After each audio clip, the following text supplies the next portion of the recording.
अस्सलाम वालेकुम dear students, आज हम लोग स्टार्ट करने वाले हैं चैप्टर 3 बायोडाइवर्सिटी का लेक्चर 6। पिछले लेक्चर में मैंने आपको हायरार्की ऑफ टेक्सोनॉमी बताया था। ठीक है, आज का हमारा टॉपिक है हिस्ट्री ऑफ क्लासिफिकेशन। अब जो क्लासिफिकेशन हुई है उसमें किस किस साइंटिस्ट ने अपनी कंट्रीब्यूशन दी है और किस तरह से आजकल की जो क्लासिफिकेशन है या आज जो हम चीज़ें क्लासीफाई हुई पढ़ते हैं वो किस किस तरह से जो है ना क्लासीफाई और कौन कौन से साइंटिस्ट ने उसके अंदर अपनी खिदमात सर अंजाम दी हैं। So first of all is contribution of Aristotle. Aristotle was a Greek philosopher and scientist in 4th BC, classified animals and plants on the basis of similarities। ठीक है, एरिस्टोटल ने सिमिलैरिटीज की बेस पर animals और plants को क्या किया था, क्लासीफाई किया था। He listed few hundred plants and animals. उन्होंने कुछ 100 प्लांट्स और एनिमल्स को क्या किया था, लिस्टेड किया था, मतलब उनको अरेंज किया था।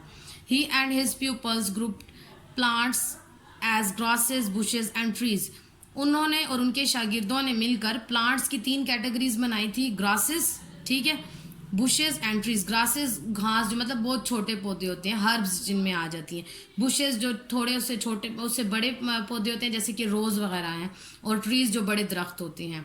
एंड एनिमल्स एज इक्वेटिक और टेरिस्ट्रियल, और एनिमल्स को इक्वेटिक और टेरिस्ट्रियल मोड। इक्वेटिक कहते हैं आबी पानी में रहने वाले, और टेरिस्ट्रियल खुश्की में। ये पहले भी हमने जिक्र किया कि एरिस्टोटल ने जो क्लासिफिकेशन की थी वो हैबिटेट की बेस पर की थी। तो यहाँ पर वही चीज़ जो है ना आपको मैं समझाने की कोशिश कर रही हूँ। ठीक है, तो ये तो थी कंट्रीब्यूशन ऑफ एरिस्टोटल। अब आ जाते हैं नेक्स्ट साइंटिस्ट की तरफ। Contribution of Abu Usman Umar al Jahiz. Abu Usman al Jahiz wrote a book on animals. Abu Usman al Jahiz ने एनिमल्स के ऊपर एक बुक लिखी थी। हिज बुक नेम वाज किताबुल हैवान। This book consisted of 7 volumes in printed edition. ठीक है, इनकी ये जो किताब थी वो 7 वॉल्यूम्स पर मुश्तमिल थी प्रिंटेड एडिशंस में। ठीक है, in this book he explain the characters of 350 species of animals. अपनी इस किताब में उन्होंने तकरीबन एनिमल्स की 350 स्पीशीज के करेक्टर्स की वजाहत की थी। He also gave a detail account of social organisation of arts.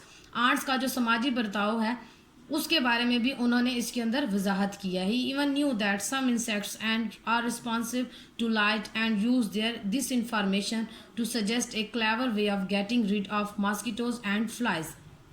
ठीक है, उनको ये भी मालूम हो चुका था कि कुछ इंसेक्ट्स जो होते हैं वो लाइट को लेकर क्या होते हैं, रिस्पॉन्सिव होते हैं, मतलब रोशनी की तरफ वो आते हैं। जब रोशनी हो तो ज़्यादा, कुछ ऐसे होते हैं जो रोशनी की तरफ भागते हैं या कुछ ऐसे होते हैं जो रोशनी से भागते हैं।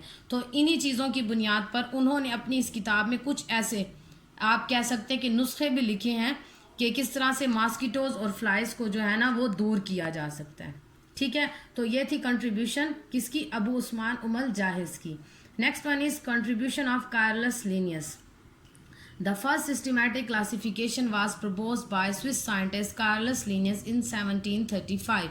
ठीक है, सबसे पहला जो एक आप कह सकते हैं कि एक परफेक्ट कह लो या आप कह सकते हो कि मुकम्मल कह लो क्लासिफिकेशन सिस्टम जो था वो जिस साइंटिस्ट ने दिया था वो कार्लस लिनियस था। इसका जिक्र मैंने आपको बेसिस ऑफ क्लासिफिकेशन में भी करके बताया था। वहाँ पे मैंने आपको बताया था कि जो मॉडर्न क्लासिफिकेशन थी वो कार्लस लिनियस ने इंट्रोड्यूस की थी। तो आज हम उसी के बारे में बात कर रहे हैं।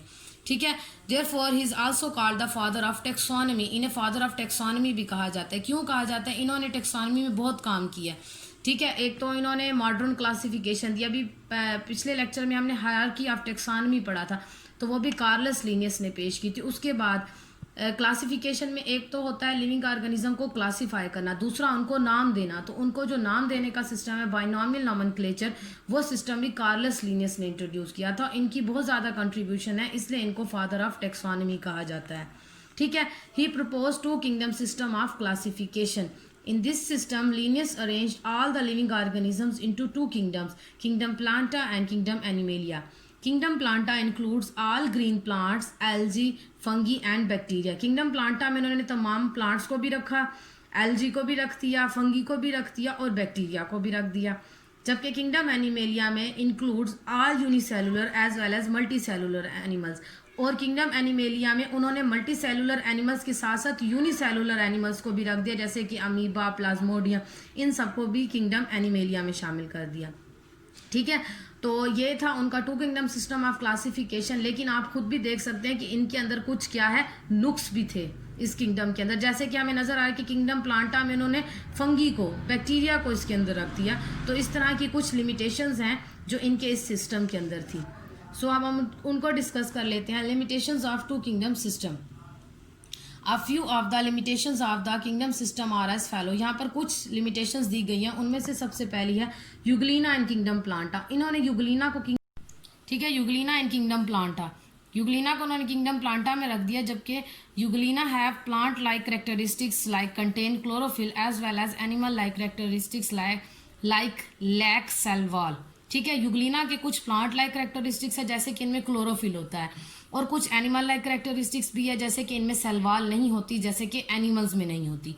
सो such organism should be classified in a separate kingdom. तो ऐसे ऑर्गेनिज्म के लिए एक अलग किंगडम होना चाहिए। ठीक है, इनको हम किंगडम, ना तो हम इनको किंगडम प्लांटा में रख सकते हैं ना एनिमेलिया में, क्योंकि इनके जो करेक्टर्स हैं वो मिक्सअप हैं। तो इनके लिए जो है वो अलग से किंगडम होना चाहिए।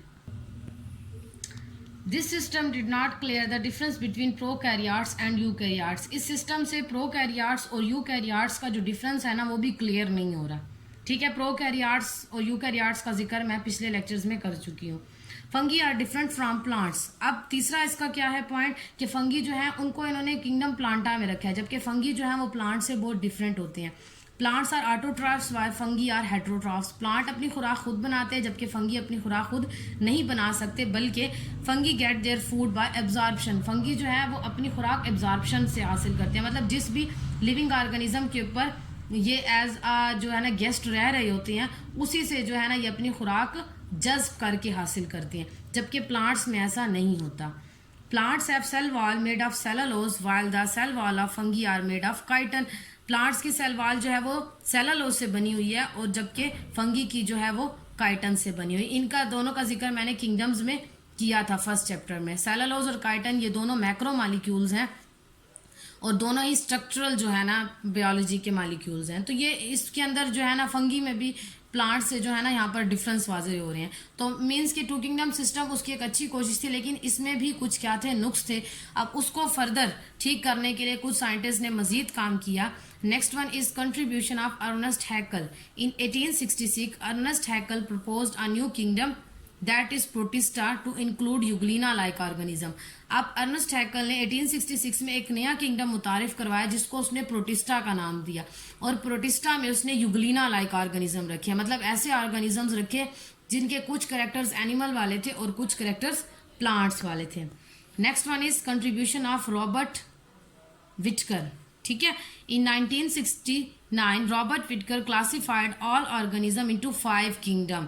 ठीक है, अब बारी आ गई 5 किंगडम सिस्टम की। तो रॉबर्ट विटकर ने 1969 में तमाम लिविंग ऑर्गेनिज्म को 5 किंगडम में तकसीम किया, जिन 5 किंगडम्स को हम आज के दौर में भी जो है ना क्लासिफिकेशन में बहुत ज़्यादा इस्तेमाल करते हैं। That is Monera, Protista, Fungi, Plantae and animalia.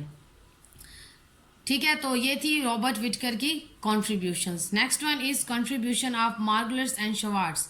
In 1988 two scientists Margolus and Schwartz further modified the Whittaker system of classification। Whittaker ने जो क्लासिफिकेशन सिस्टम दिया था वो बहुत ही बेस्ट था, लेकिन थोड़ी सी उसके अंदर जो है ना इन दो साइंटिस्ट ने चेंजेस की थी थोड़ी सी। ठीक है, वो मॉडिफिकेशंस कौन सी थी? They modified on the basis of cellular structure, mode of nutrition and method of reproduction. उन्होंने इनको मॉडिफाई किया किस बुनियाद पर? थोड़ा सा उनके सेलुलर स्ट्रक्चर्स को लिया, ठीक है, मोड ऑफ न्यूट्रिशन जो मतलब खाना वो किस तरह से ले रहे हैं इस चीज़ को भी देखा, और मेथड ऑफ रिप्रोडक्शन कि उनमें जो है ना अपनी नस्ल को बढ़ाने की जो मेथड्स हैं ना वो किस तरह की है। ठीक है, इन चीज़ों को बुनियाद बनाते हुए उन्होंने इन 5 किंगडम्स के अंदर कुछ मॉडिफिकेशंस की। According to their scheme kingdom Monera was given the name kingdom Prokaryotae. Kingdom Monera को उन्होंने किंगडम प्रोकैरियोटा का नाम दिया, क्योंकि इन 5 किंगडम्स में वाहिद किंगडम मोनेरा था जिसके अंदर तमाम लिविंग ऑर्गेनिज्म प्रोकैरियोट्स थे, तो इसलिए उसने सोचा कि क्यों ना इसका नाम प्रोकैरियोटा होना चाहिए। They also expanded the kingdom Protista by including all unicellular and simple eukaryotic organisms and some non-true fungi in it. ठीक है। इसके अंदर उन्होंने अब किंगडम प्रोटिस्टा को भी मजीद बढ़ाया और उसके अंदर जितने भी यूनिसेलुलर और सिंपल यूकैरियोटिक ऑर्गेनिजम्स थे जैसे कि प्लाज्मोडियम, अमीबा, क्लैमिडोमोनास, इन सबको उन्होंने किंगडम प्रोटिस्टा के अंदर रख दिया। और सम नॉन ट्रू फंजाई जैसे कि स्लाइम मोल्ड है या वाटर मोल्ड है। स्लाइम मोल्ड येलो कलर की होती है, ये डेड प्लांट्स के ऊपर जो है ना ये फंगी या ये जो फंगस है ये ग्रो करती है, ठीक है। तो इस तरह के जो जितने भी लिविंग ऑर्गेनिजम्स थे उन्होंने उनको किंगडम प्रोटिस्टा के अंदर अरेंज कर दिया। तो ये था हमारा आज का टॉपिक जिसके अंदर हमने क्या पढ़ी है, हिस्ट्री ऑफ क्लासिफिकेशन, जिसके अंदर मुख्तलिफ साइंटिस्ट ने मुख्तलिफ काम किया और इस क्लासिफिकेशन के अंदर अपनी अपनी कंट्रीब्यूशंस जो हैं वो डाली हैं। आई होप आपको समझ आ चुकी होगी और आप इसकी फर्दर रीडिंग जो है वो अपनी टेक्स्ट बुक से भी कर सकते हैं। Okay, thank you.